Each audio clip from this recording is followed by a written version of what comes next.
the model that's there.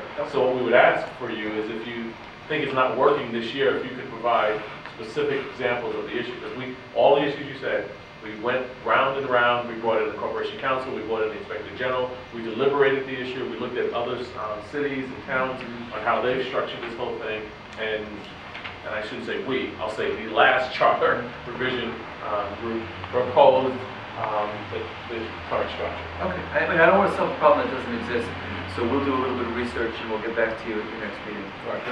Another thing, Mr. Chairman, the council or this commission 2 years before that created a 5-year term for the Inspector General, so it would not coincide with the election of the mayor. Right. So that a new mayor's election would take place and then the Inspector General's term would come up with the new mayor's term. Right. Except these mayors tend to serve 8 years now, so Let's it's try right in limits. the middle. Right. We're saying we did take a look at the issues concerning the influence of the mayor over the Inspector General, settled on the way we do it now. We're not saying we're not open to looking at it, but we'd like to hear is specifically if there's an issue that we're, again, needing to address. Okay. The next issue, the equal access to communication. The mayor and the Department of Legislature. I am told that we really should have equal access to Channel 78, but the way it works right now is we have to ask permission from the mayor to televise our council meetings. He routinely televises our council meetings.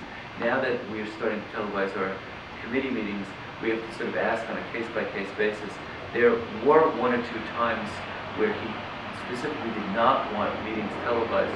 For instance, when the Education Committee was looking into that initial audit, he made it real clear that the guys who were in charge of doing the TV were going to be sick that day, and sure enough, they were sick. I was so angry that I actually took an audio tape to WVOX and played an audio tape of the meeting just to make the point that you can't stifle the communication. As far as the website is concerned, again, there have been things that we've all agreed should be posted on the website, and sometimes it just takes an inordinate amount of time. And sometimes it's a day, 2 days, 3 days.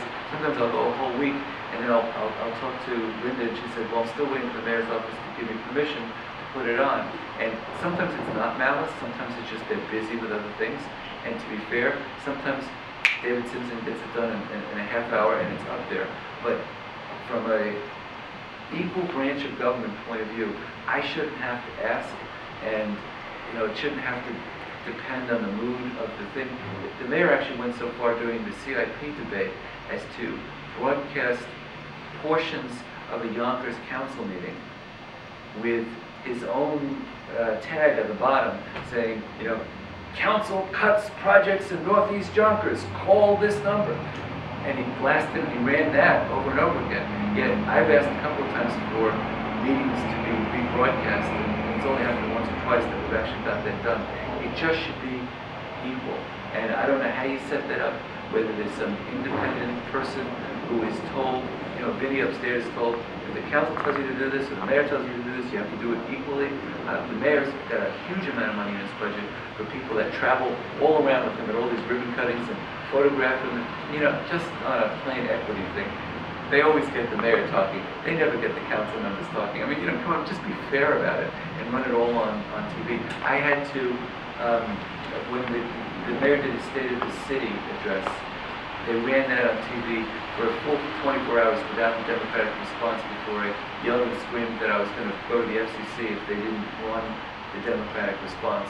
And then they said, well, we don't have a copy of it. You have to go up to the cable and get us a clean copy. And I did it, and we got it done.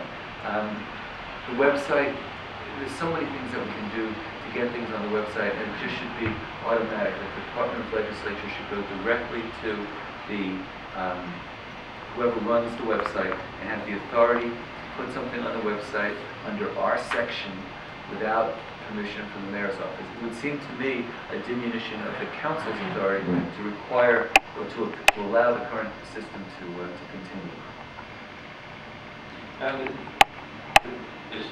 You're saying that should go, that's something new that should go into the charter?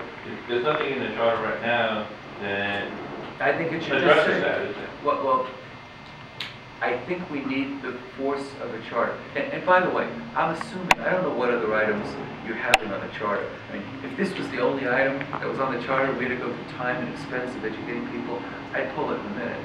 But if you have a bunch of items that you're putting through, and you're looking to tinker with and improve a system of government, this is a way of improving it.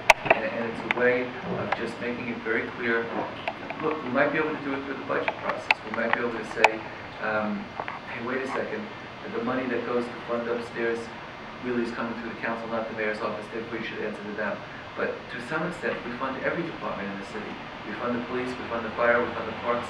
Yet I'm not allowed as council president to talk to a commissioner without getting permission of the mayor's office, because that's the way the strong mayor government says it has to work. I'm saying that while that may be fine for the strong mayor form of government, it shouldn't work that way when it comes to communication. And we're equal bodies of law. We should have the right to get our message out equally. Any questions? Is there a procedure that you've been told how to get your information on 7 years?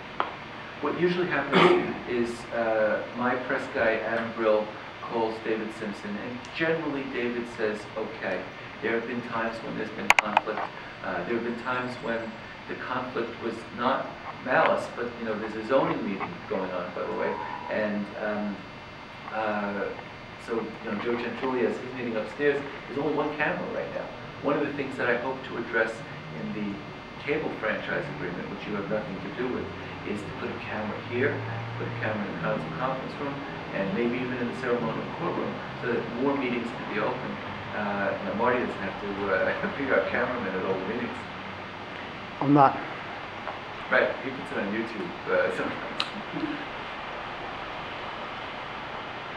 Any other questions? Okay.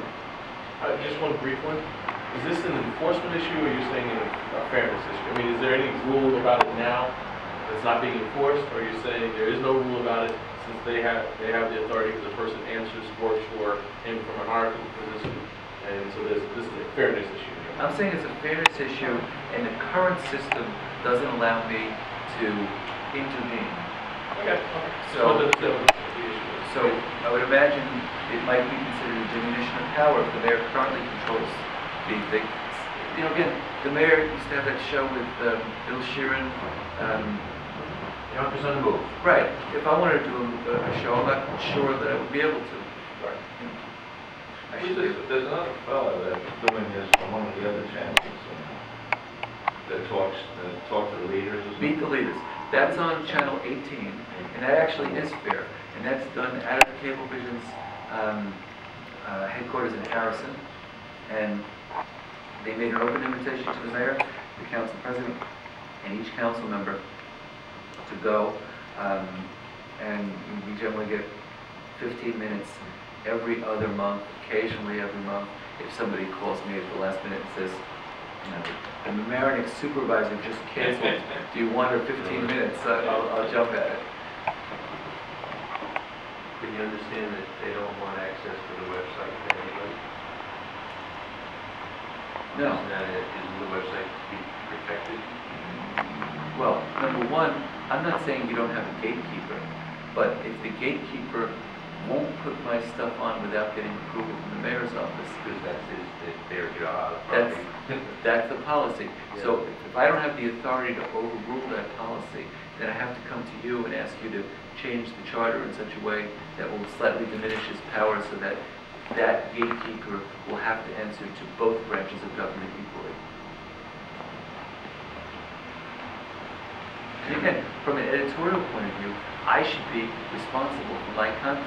If I'm going to embarrass myself by putting something up on the website that doesn't meet the public